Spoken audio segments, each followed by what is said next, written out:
5 स्थान है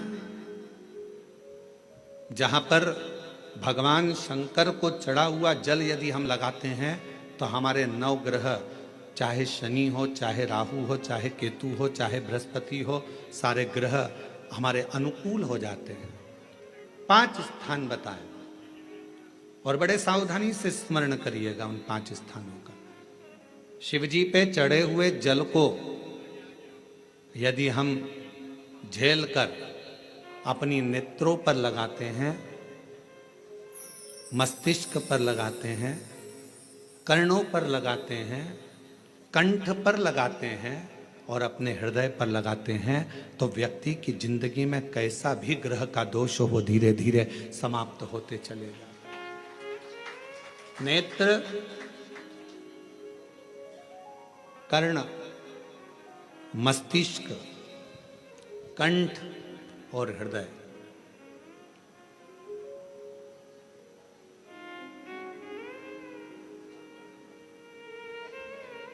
ये 5 स्थान इससे बता दिए शिव महापुराण में जिन पर शिव जी के चढ़े हुए जल को हम केवल मात्र लगा लेते हैं तो उससे भी हमको फल की प्राप्ति हो जाती है।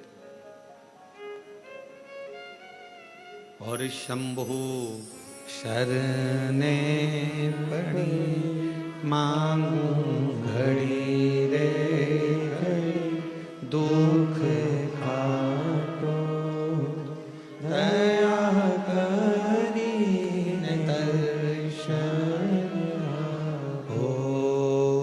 शंभु शरणे पड़ी मांगू घड़ी रे दुख काटो दया करी दर्शन।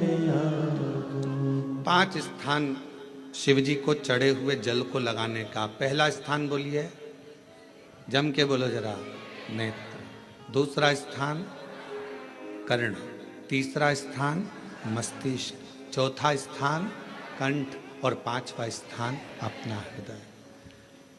मात्र ये 5 स्थान शिव जी के चढ़े हुए जल को आप अगर लगा लेते हो तो तुम्हारे ऊपर किसी ग्रह, चाहे शनि हो, चाहे राहु हो, चाहे केतु हो, चाहे मंगल हो, कोई ग्रह आप पर भारी नहीं रह सकता। और एक प्रैक्टिकल कर कर देखना, शिव महापुराण सुना करो तो प्रैक्टिकल जरूर करा करो, क्योंकि आपको मालूम पड़ना चाहिए कहीं सीओर वाला महाराज झूठ तो नहीं बोल गया। प्रैक्टिकल जरूर करो और प्रैक्टिकल का फल मिले तो पत्र में जरूर लिखकर भेजो कि हाँ हमने कथा सुनी थी कोरबा की और कथा सुनने के बाद मुझे 3 महीने में जो प्रैक्टिकल करा मैंने तो उसका फल मिला मुझे। प्रैक्टिकल करो। जिस लड़की को, जिस लड़के को मंगल है और ब्राह्मण देवता ने यदि आपको कहा कि इनको मंगल है, इसकी शादी में देरी हो रही है, मंगल के कारण अगर शादी रुक रही है, देरी हो रही है, विवाह में देरी हो रही है, तो उस बेटी और बेटे को 3 महीना लगातार शिवजी पे चढ़े हुए जल को इन 5 स्थान पर लगाना प्रारंभ कर दे। 3 महीने के बाद वो खुद कहेगा कि हाँ हमारा संबंध जम गया, हमें मंगल से कोई दोष नहीं लगा। स्वयं शिव कृपा करते हैं, स्वयं शंकर करुणा।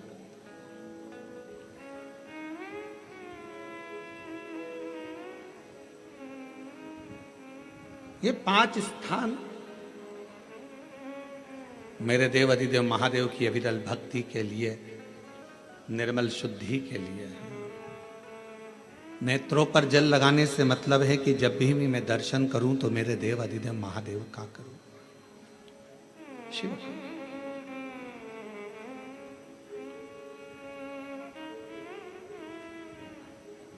कंठ पर जल लगाने से मतलब है कि मेरे मुख से जो वाणी निकले, और मान लो मेरे मुख से कोई अपशब्द निकल गया तो किसी का बुरा ना हो जाए। कर्णों से जल लगाने से मतलब है कि मेरे कानों के माध्यम से जो शब्द मेरे अंदर जाएं वो मेरे जीवन का कल्याण करें। मस्तिष्क पर जल लगाने से मतलब है कि मेरे भगवान के चरण का जल, उनकी रज मेरे सिर पर चढ़ी रहे और मेरे जीवन में कभी अहंकार ना आए। हृदय पर जल लगाने से मतलब है कि मेरे हृदय में भगवान शंकर के चरणों का वास नित्य प्रति रहे। हमेशा